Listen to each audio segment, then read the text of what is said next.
in his announcement 14 months ago. 2% of the Hispanic vote. Is there a chance for him to get higher, and does he need to? Eric, there absolutely is, because he's speaking to their problems, their needs, and solutions to those issues. This is what I think is important regarding Hispanics. It's offensive. You know, Ruben talks about what's offensive to him. It's offensive to Hispanics who did it the right way, who followed the procedures, followed the law. And by the way, they're very cumbersome procedures. People like my father to come here legally and to become American citizens, to then say we're going to allow illegals to hop the line and cheat and get in front of you. And on top of that, you then have to compete with them in the labor market, because illegals tend to work for much lower wages because of their status. So it's patently unfair. So here's what Trump is doing, though, and here's the optimistic sign. We are going to secure the border. That's non-negotiable. There's going to be no amnesty. We're not going to reward illegals with citizenship. But, and I think this is very smart, this is real leadership and showing that he's a compassionate, realistic leader. He's saying, I want to listen to the Hispanic community. I'm fortunate to be one of the people that's advising him. And what do we do with the problem of illegals who are already here, many of whom have family members who are legal? So we want to be compassionate, but we still want to uphold the law. So we're not going to go to amnesty, but we can be sensible and compassionate about those who we deport and those who stay. So how do you decide who gets to stay?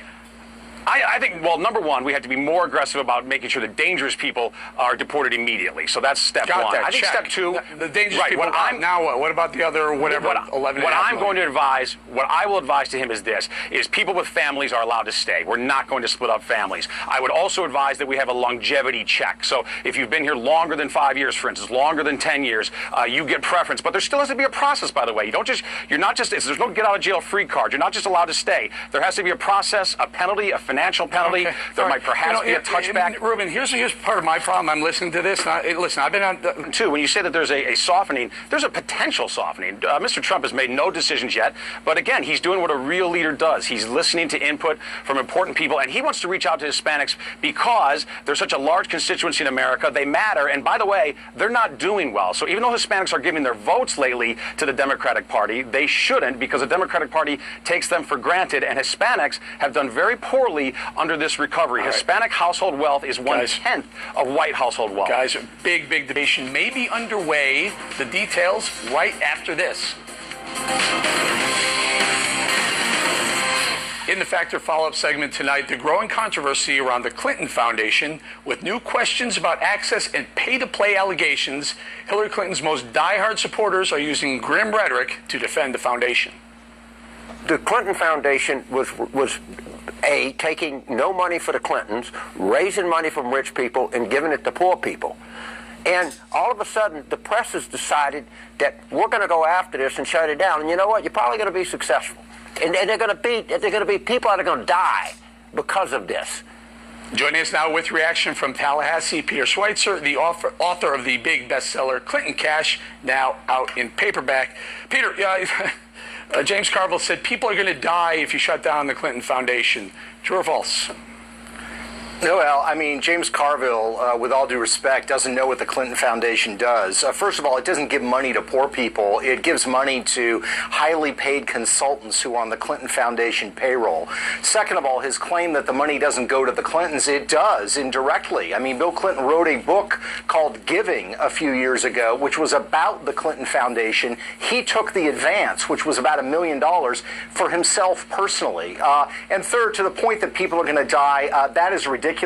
Clinton Foundation has done some good things. There are lots of other charities that are doing better things, and I think dollars will be better spent in other charities than at the Clinton Foundation. You know, Peter, we've heard a lot of the stories, some of the things that are going on, some of the things that the Clinton Foundation has done, pay to play, who knows, illegal, who knows. Do you think the FBI is investigating currently, and do you think there should be a special prosecutor? Well, I don't know the exact status of what the FBI is doing now. I will say that earlier this year, at their request, I sat down with two people from the Bureau to talk about some things related to the Clinton Foundation, specifically things that were in Clinton Cash. And there's no question in my mind, based on that conversation, that they had an advanced knowledge of the Clinton Foundation and some of these issues. I do think that given what we've seen with the Department of Justice, the fact that they basically have squelched previous investigations, investigations. The fact that you've got the Attorney General sitting down with Bill Clinton, who would be the subject of this kind of investigation, leads me to the reality that the Department of Justice is not going to allow any kind of fair investigation to take place. So I think we unfortunately don't have another option. We've got to have somebody with subpoena power, somebody with law enforcement capability, but they have to be independent of the Department of Justice because it's been too politicized. AKA a special prosecutor. I want to drill down into this Teneo Holdings. This sounds really, really strange to me, Peter. Shadowy consulting firm, almost like a broker. They were setting up deals for Bill Clinton's speeches, which happened to the value of the price of his speech skyrocketed under Hillary Clinton's State Department. Also, Doug Band. This guy, Doug Band, of the Crown Prince of Bahrain, dropping $32 million in the Clinton Foundation, getting access. That Doug Band arranged that a little bit. Huma Abedin had ties to both Hillary Clinton's State Department and Teneo Holdings, and Bill Clinton was a top-paid advisor to Teneo. What's this group, Teneo Holdings, all about?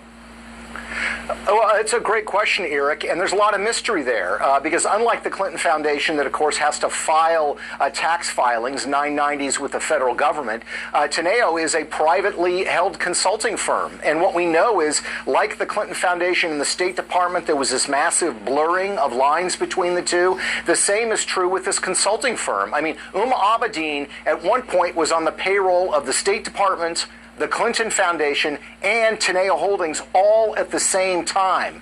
Doug Band, who is connected to the Clinton Foundation, helped set up Teneo, which of course puts Bill Clinton on the payroll. So it's all a mishmash. The reason we have ethical rules and laws to create clear lines is precisely to avoid conflicts of interest and corruption. And this is precisely what the Clintons did, is they blurred the lines where there are supposed to be clear lines. You know, corporations sometimes do that. They'll take a holding company, they'll throw it overseas, and do business through that, so it kind of shields the business from the American and the SEC. In fact, Teneo, is this a similar example of this? I mean, they're literally selling access through Teneo of Bill Clinton and Hillary Clinton.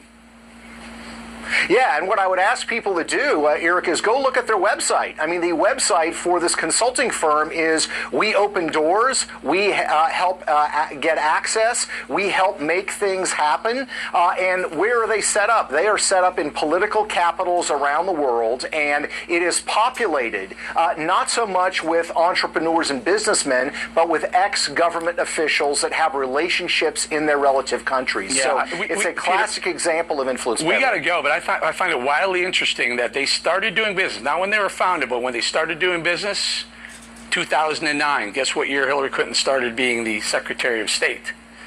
2009. Peter Schweitzer, thank you very much. Directly ahead, the